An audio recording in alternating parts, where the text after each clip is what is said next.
وبه نستعين على أمور الدنيا والدين وعلى آله وصحبه أجمعين. أما بعد.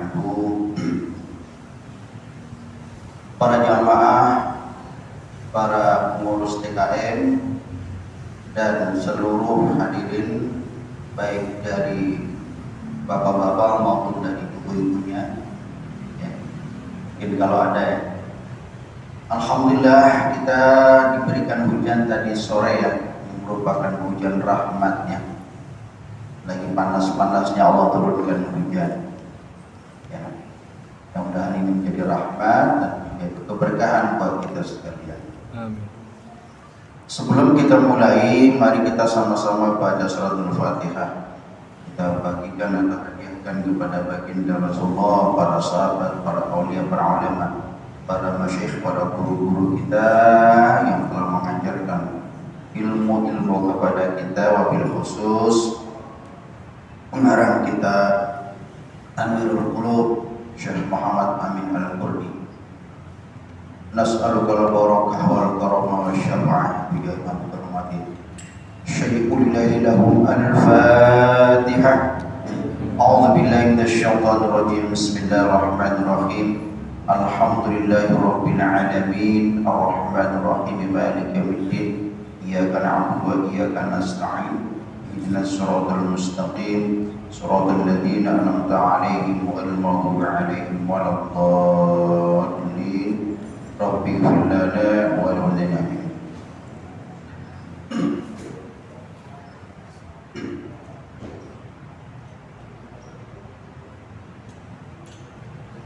Para jamaah sekalian, sebelum saya melanjutkan, saya ada selingan ya tentang membaca sholawat.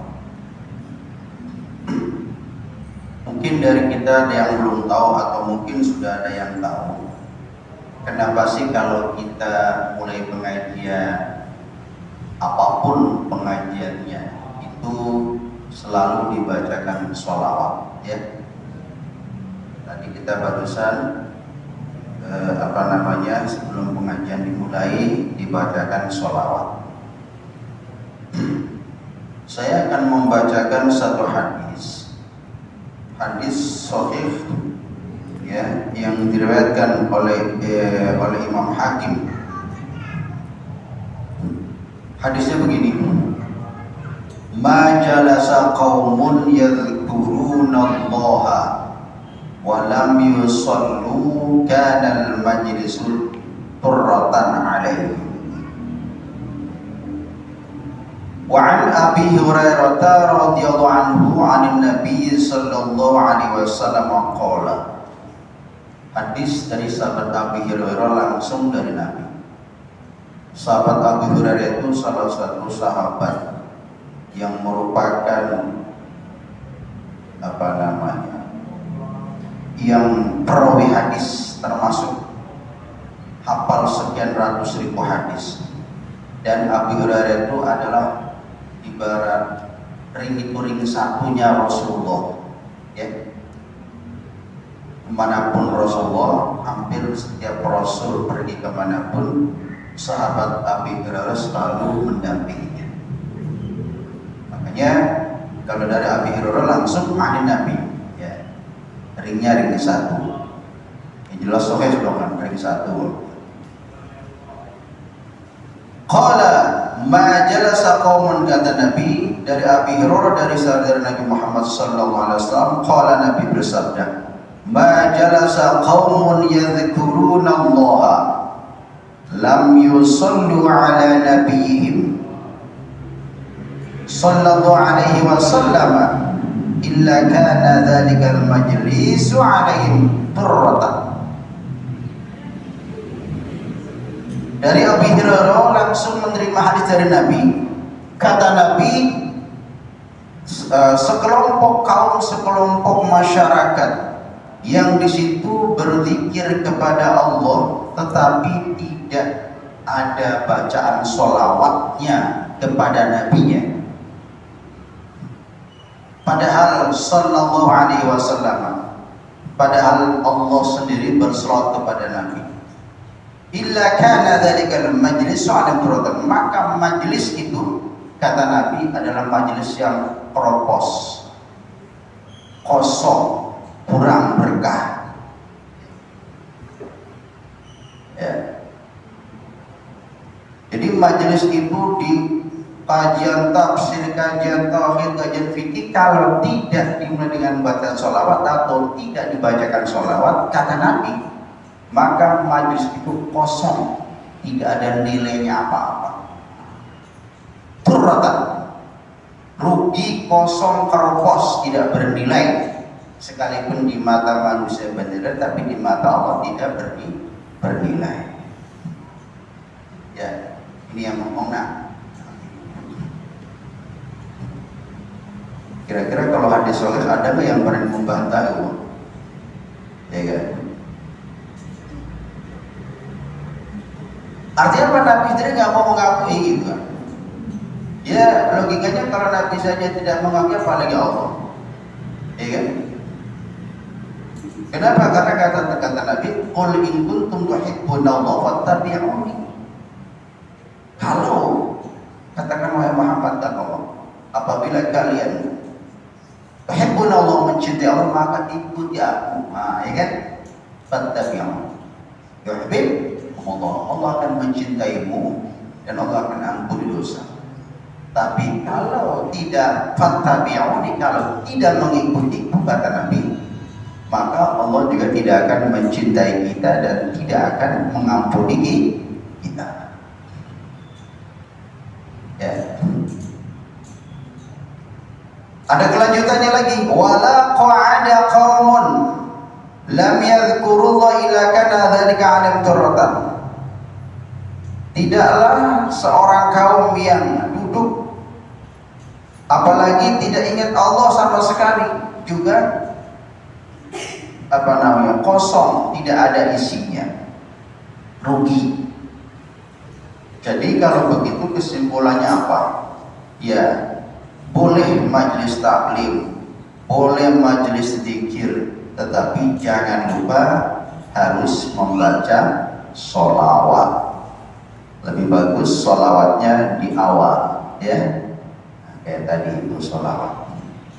Sholawat itu jangan cuma sallallahu Muhammad, Allahumma shalli Muhammad, banyak macamnya sholawat. Apa sih sholawat itu kan? Mengagungkan, menta'azimkan, menghormati, ya. Menghormati siapa? Menghormati Rasulullah. Kenapa kita manusia disuruh? Bahkan kalau kita baca satu ayat itu, ada ulama mengatakan hukum membaca sholawat itu wajib. Ya kan? Allah dan malaikat bersolawat kepada Nabi. Innallaha wa malaikatahu yusholluna 'alan nabi. Allah bersolawat kepada Nabi, tapi dalam pengertian berbeda solawatnya Allah kepada Nabi. Malaikat bersolawat kepada Nabi. Jangan kita katakan berarti kalau kita bersolawat berarti kita mendewakan Nabi. Tidak. Nah, ya kan? Berarti Allah mendewakan Nabi dong gitu. Malaikat mendewakan Nabi dong gitu. Ya, logikanya begitu. Ya. Macam-macam ya, Pak. Apakah itu sholawat burda, ya kan? Macam-macam. Sholawat nariyah, sholawat dustur, sholawat fatih. Yang intinya adalah memuji-muji Nabi, memuji-muji Allah dan Rasulullah. Gitu ya. Jadi biar tahu bahwa jangan sampai kita anti sholawat. Ya tinggal pilih aja mau baca sholawat atau disolawati kan gitu. Kita sholat jenazah baca sholawat, Pak. Ya. Sholat jenazah kalau nggak ada sholawatnya nggak sah sholat jenazahnya. Ya kan? Ya tinggal tadi mau sholat atau disolati, mau baca sholawat atau disolawati kan. Tinggal pilih. Ya jelas ya. Itu hadisnya sahih. Masih banyak hadis tentang sholawat. Ya.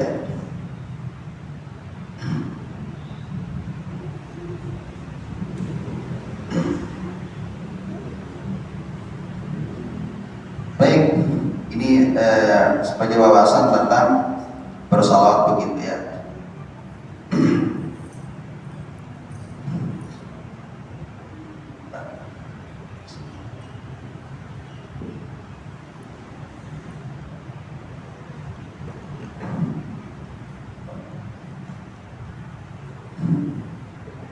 Kita lanjutkan pembahasan yang lalu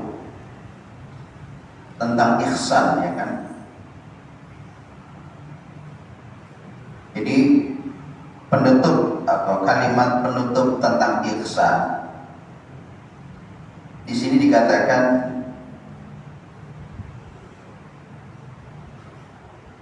ammal anbiya'i fahum 'ala dawami wa ammal awliya fa fi ghalibil ahwal.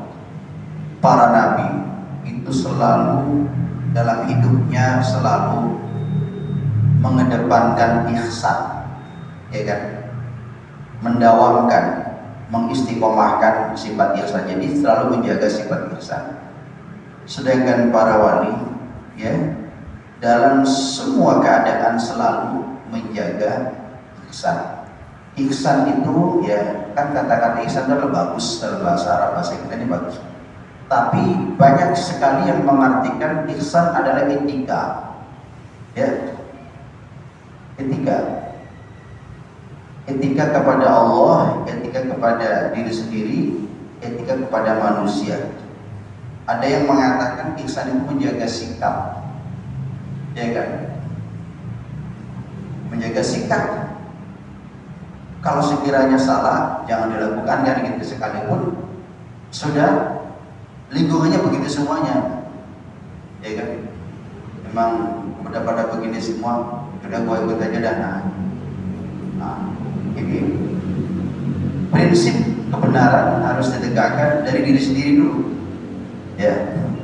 Kalau ternyata lingkungan kita nggak bagus, teman-teman kita di lingkungan pekerjaan kita nggak pada sholat, ya kita jangan ikut-ikut nggak pada sholat.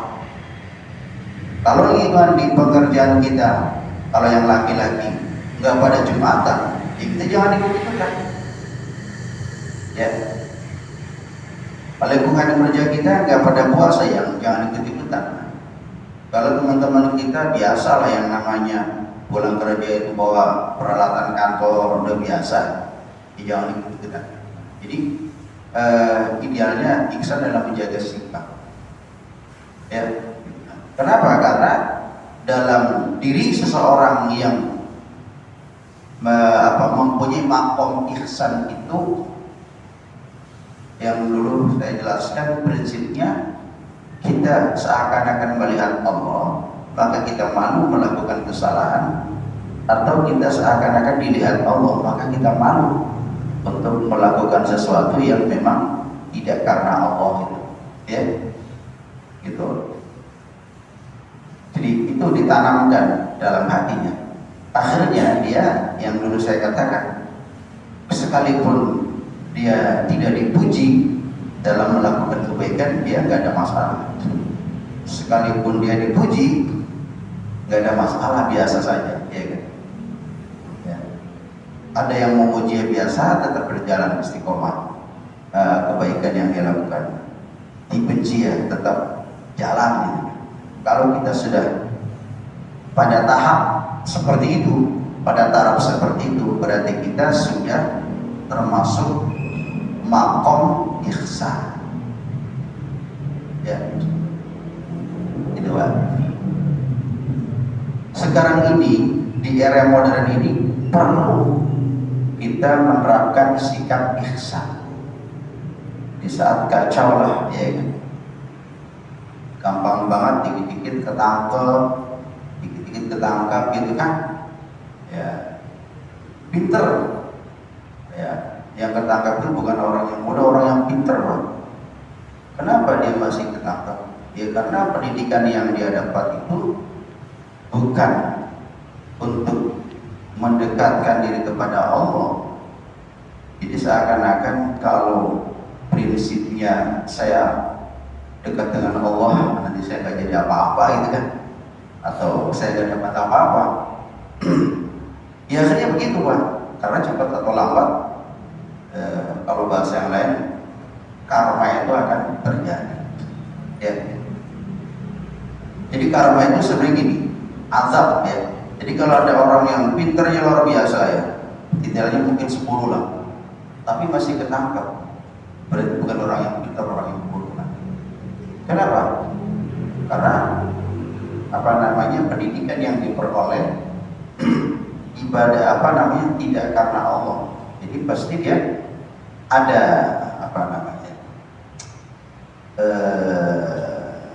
ada interest tertentu atau ada ambisi tertentu, ada kepentingan tertentu, ya kan? Nah itu kan sekarang begitu. Ya. Jadi ya sebenarnya mari kita terapkan pada diri kita sih ya. Kita berusaha, bukan bahasa itu sumpah jabatan, sumpah jabatan. Kode etik lah ya. Kode etik itu merupakan pelengkap saja, tapi kode etik yang paling utama adalah hati kita, ya kan? Kan gitu. Ya. Oke. Jadi sekali lagi, kalau kita melakukan sesuatu karena Allah, jangan kemudian kita berpikir, kalau karena Allah ibadahlah, gua gak dapat apa-apa. Salah besar. Justru orang yang memang melakukan apapun jabatan yang diamanatkannya, lagi-lagi satu lagi bahwa kalau kita memandang jabatan itu adalah amanah, ya kan? Maka hati-hati Pak, ya kan? Bukan kesempatan. Karena berapa banyak orang yang mendapatkan jabatan itu adalah sebuah kesempatan, ya kan?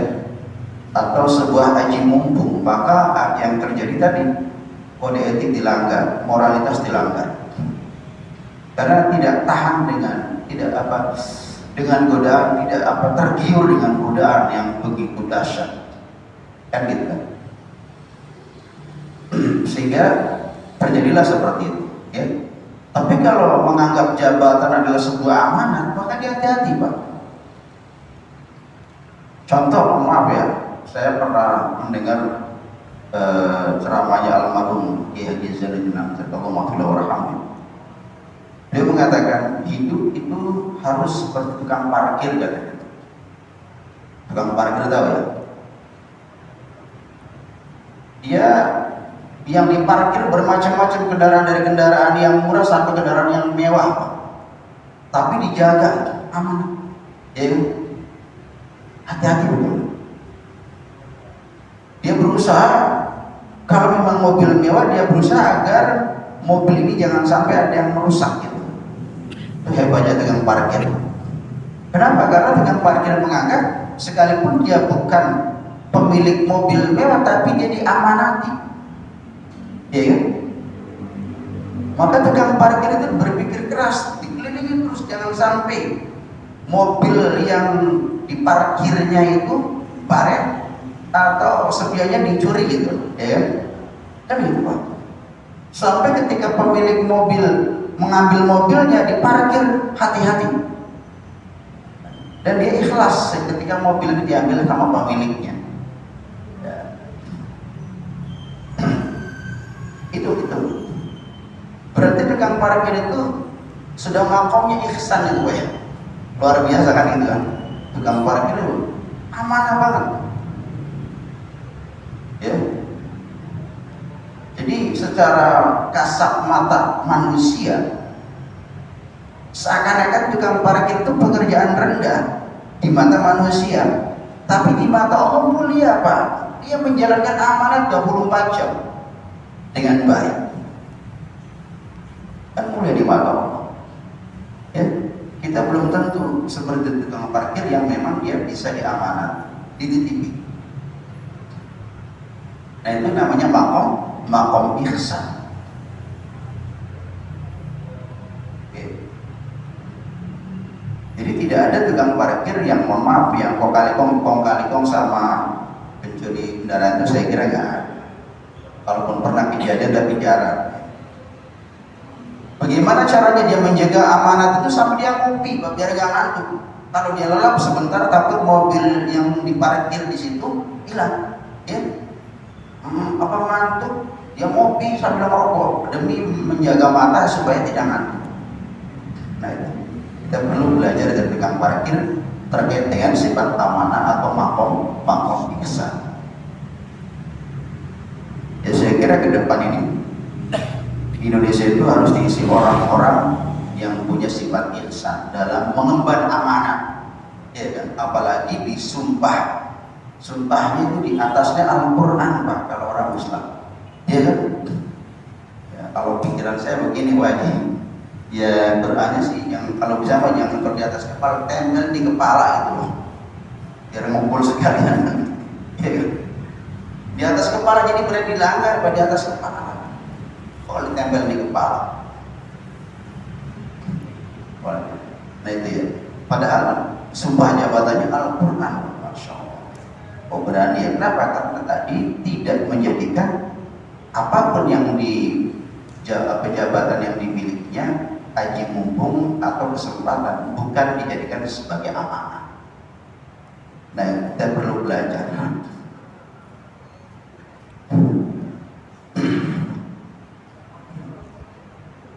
Ya memang godaan selalu ada, tapi harus berusaha ya, dijaga terus hati kita. Nah itu kira-kira ya, itu pengertian atau kesimpulan dari makom ihsan.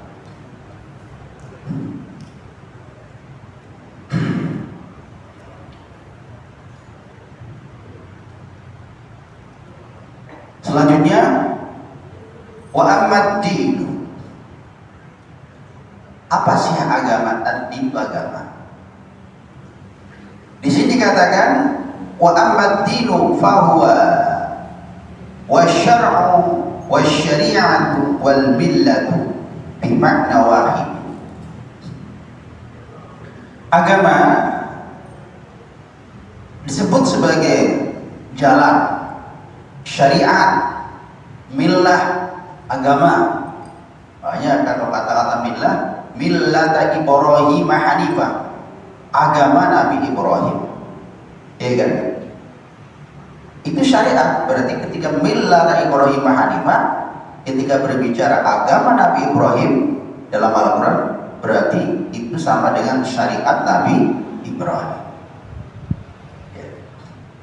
Ada yang mengatakan syariat agama itu, ada yang mengatakan millah, bimakna wahidin. Ya, jadi hanya perbedaan dari sisi lafal, tapi artinya pemaknanya sama. Kemudian pengertian secara luas, pengertian ad-din adalah wa huwa ma syara'ahu Allah Ta'ala ala lisan Nabi sallallahu alaihi wasallam min al-ahkam. Agama adalah apa yang disyariatkan Allah kepada Nabi Muhammad sallallahu alaihi wasallam, yang disyariatkan dalam Al-Quran, hadis, ya. Itu namanya agama. Berarti agama sama dengan syariat, syariat sama dengan agama. Tentang apa yang Allah syariatkan kepada Nabi Muhammad? Minal ahkami, tentang hukum-hukum. Hukum-hukum untuk siapa? Untuk manusia. Itu disebut dengan agama. Misalnya apa contohnya? Misalnya Al-Quran berbicara tentang konsep zakat, ya kan? Tentang konsep sholat. Berarti sholat itu bagian dari syariat atau bagian dari agama. Makanya dikatakan as-sholatu ibaduddin. Sholat adalah dia agama, kan? Faman aqomaha faqad aqomaddin. Siapa yang mau mendirikan sholat, berarti dia telah menegakkan agamanya. Waman hadamaha faqad hadamaddin. Dan siapa yang tidak mendirikan sholat, berarti dia meruntuhkan agama. Berarti kalau begitu ciri orang Islam adalah sholat. Ya, secara sosial, secara kasar mata, kalau ada orang ngaku Islam nggak sholat, kita bingung Islam apa bukan, kan gitu kan. Kalau dibilang Kristen ya dia ke gereja, ya kan gitu. Nah ini ke gereja kagak, ke masjid kagak, kan gitu kan. Walaupun KTP-nya Islam, kan gitu. Nah, jadi ciri agama adalah ibadah. Ada orang Islam nggak sholat, nggak puasa, nggak haji, nggak sholat Jumat, nggak sholat Id. Nah, orang Kristen ke gereja, kan gitu. Orang Hindu ke Buddha, orang Buddha ke vihara, orang Konghucu ke kelenteng. Nah, oke, itu namanya hukum, ya kan? Hukum. Apalagi zakat, aqimus shalah wa atuz zakat, menunaikan zakat. Itu berarti zakat itu bagian dari syariat atau bagian dari agama. Jadi kalau orang Islam cirinya 5, bisa jadi 4. Kalau yang 5 itu kan bagi yang mampu: syahadat, sholat, puasa, zakat, haji. Bagi yang mampu haji. Nah kalau syahadat kagak, sholat kagak, puasa kagak, zakat kagak, haji kagak, apa yang kita bisa lihat dari cirinya dia sebagai orang Islam? Ya kan? Kan gitu. Harus malu kita sama umat lain aja rajin ibadah. Masa kita umat Islam nggak ibadah, kan? Yang model-model begitu, Islam yang KTP, sholat kagak, zakat kagak, puasa kagak, haji kagak. Nah yang model begini yang gampang apa?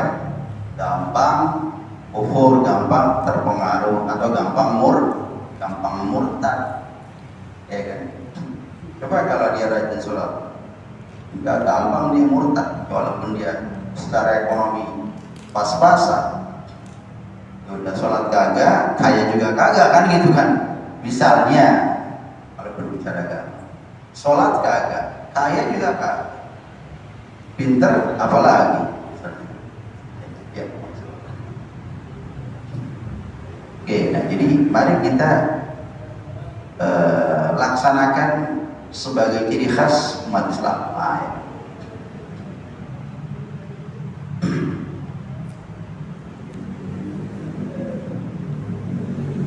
Wa in qulta hal yakfuru man sabba ad-dina wa yanfasihu nikahu zawjati qul na'am. Maka dikatakan begini, kalau ada orang kufur karena dia ingkar pada agamanya, ya gitu kan, wa yanfasihu nikahu zawjati, maka nikahnya juga rusak. Ada yang ngaku Islam tapi dia mencela umat Islam atau menghina agamanya, maka dalam hukum kalau ada orang Islam ngaku tapi dia menghina agamanya, ya, maka nikahnya itu juga harus dibatalkan, ya kan? Kalau secara hukum.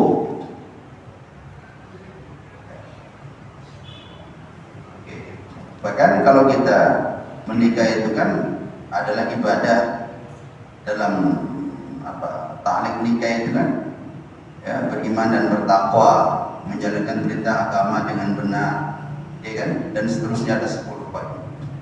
Kalau ta'liq itu dilanggar sama suami, maka yang 10 poin itu bagi istrinya itu boleh mengajukan gugatan cerai. Pernah ada yang konsultasi dengan saya di KWI, suaminya gajinya pas-pasan mojek, tapi dia judul duit kagak ada, pulang-pulang marah-marah terus bertahun-tahun, sampai istrinya selama sekian tahun nggak kuat. Boleh nggak Pak saya cerai?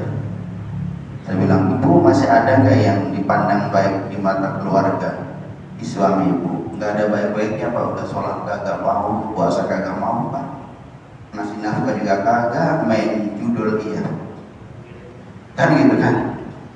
Ya sudah Bu, secara hukum wajib itu ibu menggugat cerai, karena kagak ada yang mengandalkan dari suami, kecuali dia ada usaha, kecuali dia memang berapapun nafkah diberikan sama istri.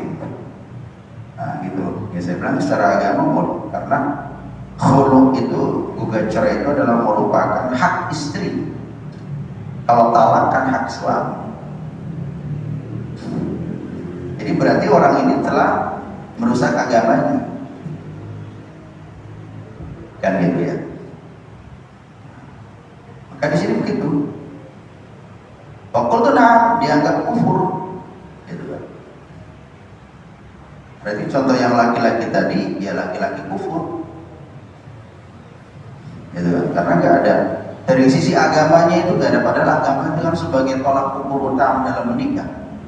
Sekalipun ekonominya yang pas-pasan, kalau dia masih ibadah masih mending pak, dia nggak main judi, ya, kan gitu kan. Oke, sehingga dikatakan, dikatakan kufur. Kama al-hukma kadzalika fi man ankara syai'an. Begitu juga orang yang mengingkari agamanya, ya, mimma alima min ad-din bid-darurah. Ada orang yang dia orang Islam tapi menghina orang yang sholat, menghina orang yang zakat. Nah, maka yang seperti ini itu dianggap apa? Dianggap kufur, harus ditaubatkan. Kecuali kalau dia mau bertaubat. Ya. Maka kalau kita lihat salah satu pendapat sahabat Umar itu, kalau orang yang ngakunya Islam tapi nggak sholat, tarikus sholat, itu boleh dihukum mati, Pak. Kalau ekstrimnya begitu, ya, boleh dihukum mati. Jadi jangan dikira hukum mati itu hanya membunuh, ya, tapi dia meninggalkan sholat juga. Kenapa? Karena begitu orang berani meninggalkan sholat, maka dia berani melakukan dosa-dosa yang lain. Kan gitu kan. Kalau masih sholat masih mending lah ya. Gitu. Ya tadi seperti tadi saya contohkan, berani meninggalkan sholat. Kalau istrinya sholat dihina, lo ngapain sholat lo? Akhirnya dia berani untuk selingkuh, berani main judi, wah berani. Sampai dia istrinya bilang, suaminya itu ketahuan di WA-nya ada grup neraka jahanam. Wah, kaget istrinya, maksudnya istrinya pada menjadi semua Pak. Waduh, saya kaget tuh, masa begini Pak? WA-nya grup neraka jahanam. Gitu kan? Alhamdulillah ya. Jadi beragama itu jangan main-main, harus bersungguh-sungguh kan gitu kan. Oke. Mal hukmu idza taba wa raja'a ila Islam. Kecuali ketika dia bertobat dan kembali ke Islam. Oke.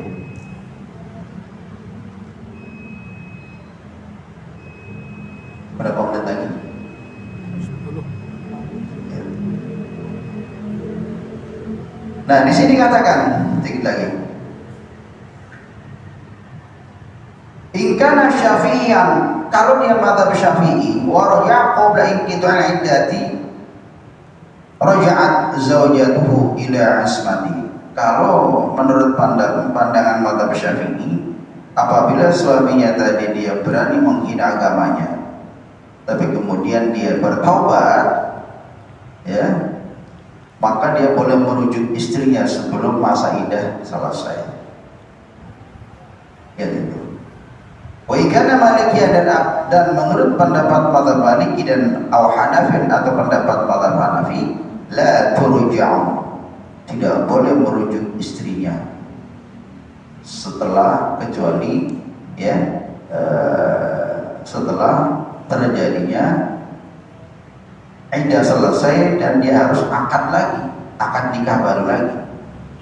Oke. Tapi kalau dalam mazhab Syafi'i boleh.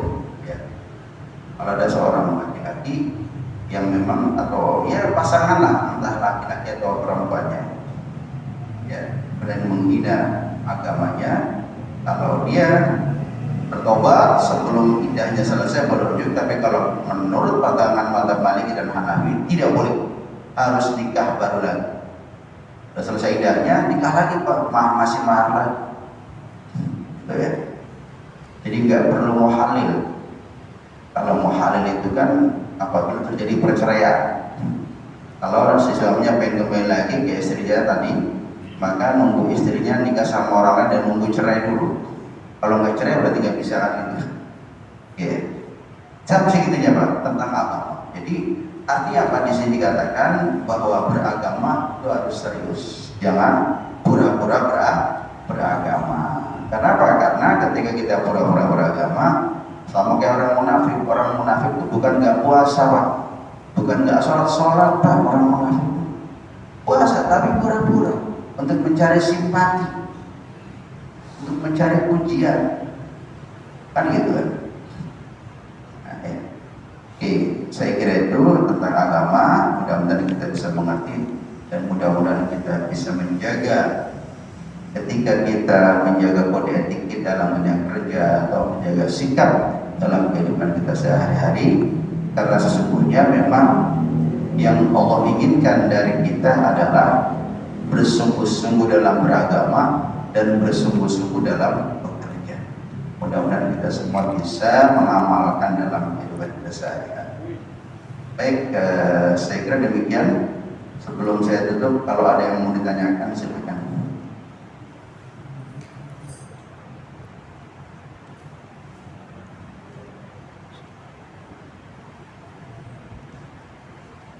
Baik, mari kita tutup ya. Bismillahirrahmanirrahim. Allahumma shalli ala sayyidina Muhammad wa ala alihi wa barik wa sallim. Allahumma rzuqna fahman nabiyyin wa hifdzal mursalin amal malaikatil muqarrabin.